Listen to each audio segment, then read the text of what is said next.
The Legend of Zelda Ocarina of Time, a game that needs no introduction. Often called the greatest game of all time, and it is the only game on Metacritic that has a score of 99. It originally came out on the Nintendo 64 in 1998, meaning that it will turn 24 years old this year. The gaming landscape has changed tremendously. We use different TVs with different inputs and resolutions. The same game gets re-released a gazillion times, for better or for worse, and after so many years a question will raise: what is the best way to play this game? Today I will be playing, comparing and discussing all the different ways you could play Ocarina of Time. I will go over every official release, every way to emulate, and in this case even a fan-created PC port. I will be talking about everything except for the Chinese exclusive IQ, because I don't have it and you probably don't have it either. It's quite rare, expensive, and it's all in Chinese. With every release I will go over what the best controller is you could use, best video output you can get, and anything else if it applies. I will go over today's ranking from the best release to the worst release. This way it will be easier for you to make the best choice you can. Oh, and a side note, to avoid spoilers, only footage within the first hour of gameplay will be used. Oh, and one last thing, this video is in no way definitive. This is my personal opinion and yours may differ. I've been playing Ocarina of Time on my Nintendo 64 ever since I was a little kid, so I might be biased. Without further ado, let's get into it. The number one best way to play Ocarina of Time is the PC port from the Ship of Harkinian. In November of 2021, Zelda Ocarina of Time was fully decompiled. This means that the community now had a reverse-engineered version of the source code. The Ship of Harkinian team took that source code and made a native PC port. Because it is an open source project, anyone with coding knowledge can add code into the game. This opened the doors for tons of enhancements and features that can come in the future. At the moment of recording this video, up to 250 internal interpolated FPS, any resolution, custom textures, and many other features are available. Who knows what the future holds? Anything is possible. The same team that made Render 96 for the Super Mario 64 port is working on doing the same thing for Ocarina of Time, and it's looking very promising. And that is why I think it deserves the number one spot on this list. This can easily be installed and played on any PC. Because it is a native port and not an emulator, you don't need a strong PC. It should run on any PC you put it on without frame drops and without input lag. I know I said it is a PC port, but it's inevitable that this port will also be put on many other consoles. At the moment it's also playable on the Wii U and the Switch. Number 2 on my list is the Wii Virtual Console. This release was sold on the Wii eShop.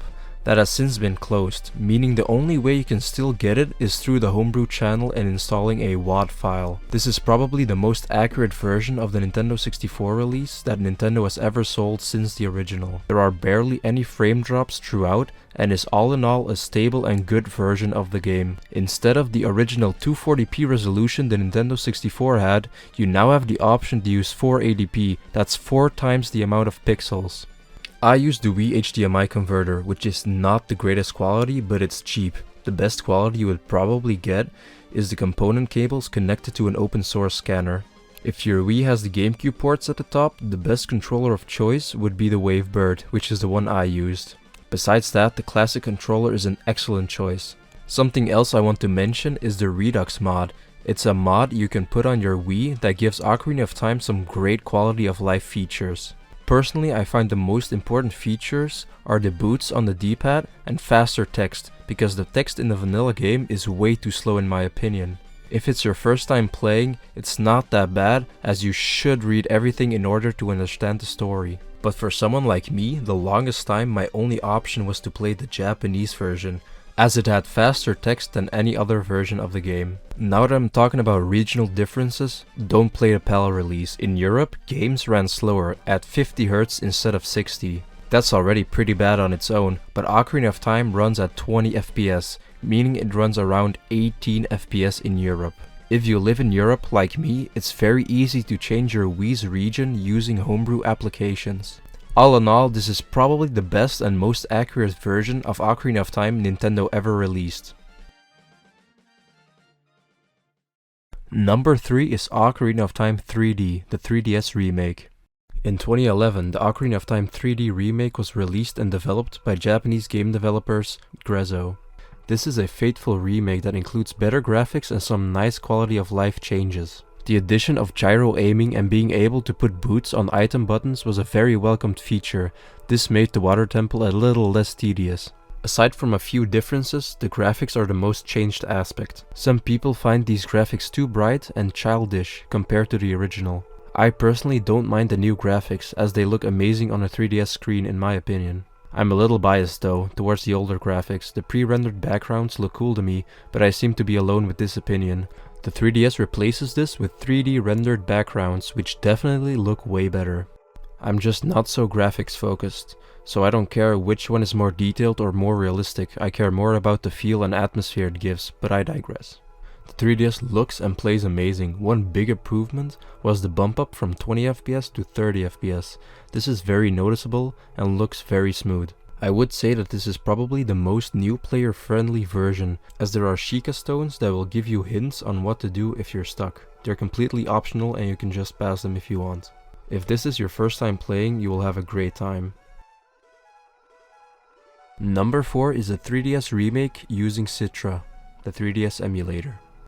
Citra is a 3DS emulator that runs Ocarina of Time pretty well after tinkering with some settings. All the points I made about the 3DS still apply here. The main improvement you get from using an emulator is rendering the game in higher resolution and playing it on a monitor or TV instead of using a smaller portable screen on a 3DS.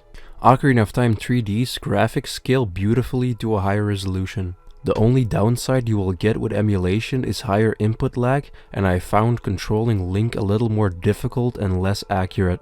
I used an Xbox 360 controller, but I still could only move in 8 directions instead of full 360 degrees. That was annoying, but it just might be a problem on my side, I don't really know. My main complaint about emulation is that it isn't as reliable and it might give you problems and inaccuracies. Another gameplay issue you will encounter is using 2 screens. All of the menu is used on the bottom screen, which will take some configuring to get it to a usable point, but it is possible. One quick fix is just using 2 monitors. This is probably the best looking way to play Ocarina of Time at the moment, so if graphics are important to you, this might just be your choice. Number 5 on the list is the original Nintendo 64 release. The original release on the Nintendo 64 has the lowest resolution of 240p and has the most frame drops throughout the game. Despite this, playing this game with an original controller on a CRT using S-Video will still hold up well to this day. The main advantage you will have here is that the N64 controller is designed to be used with this game, and you will notice that while playing. The C button placement along with the Z button and a good conditioned joystick does wonders here. Besides that, there is no real advantage besides getting the most authentic experience and nostalgia if you played this as a kid. In my opinion, this is still a great option to have. If you own an EverDrive, you will even be able to use the Redux mod on the original console, which is a great plus. If you want better video output out of the Nintendo 64, you can install an RGB mod so you can have SCART output, or you can get an Ultra HDMI mod, but that's pretty expensive. Next up is number 6, Dolphin, the Gamecube emulator. The Gamecube release of Ocarina of Time included Master Quest, which is basically the same game with new dungeons that are a little harder. Besides that, the resolution was bumped up from 240p to 480p. Of course, in the Dolphin emulator you can go up to 8K if you want. Overall, there are a few emulation hiccups, but if you look past those, it's still a pretty good way to play this game, nothing wrong with it. Upscaled all the way to 1080p or 4K, this game still looks great. I would say though that this is definitely not the ideal choice to play because the GameCube version itself had some glitches and inaccuracy, so emulating that will have the same things but just in higher resolution. All in all, this is still an okay way to play. You will still have a good experience, but there are definitely better ways out there. Number 7 is the GameCube release. This release was never sold separately. You could only get this as a bonus disc if you pre-ordered the Wind Waker, or if you bought the Zelda Collector's Edition game. There are some great GameCube HDMI adapters that will give you a very clear video output. When you put an Mclassic on top of that, like I did, the clarity looks great. Mix that with a Wavebird and you have a great gaming experience. Good way to play the game, but there are some emulation issues that you will get here. Not the best way to play this game. Next up we have N64 emulation. I am personally using Project 64. It's so low on the list because I never have a good time using N64 emulators. I have a RTX 3060 in my PC, but there are still moments where the game will lag. I tried adjusting the settings, but it didn't work out for me. I see other people playing it without any problems, so this just could be a problem for me. Besides emulation inaccuracies and input lag, performance issues are a pain to deal with. One big plus though I would like to add is the possibility of texture packs, which is a cool feature. N64 emulators are available on all kinds of devices, so if you want to play on your Android, this is the way to go. Next up we have the latest release from Nintendo on the Switch. This release had a rough start. There were tons of graphical issues and extreme input lag. Controlling Link was difficult because of it, borderline unplayable. Since then, Nintendo has fixed a lot of these issues, which is good. Still, the emulation is not without problems and I don't really like the Switch screen layout they use. The plus about this release is that it's portable.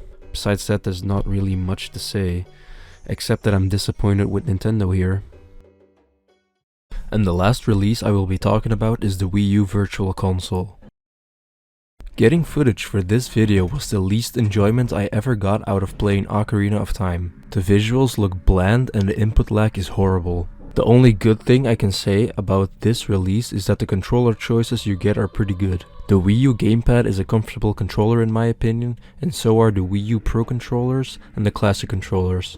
In August of 2022, the Wii U eShop will close, which means no one will be able to buy this release, which is a good news for the unknown public. I would say that this version is the only one that will not give you a good experience and should be avoided.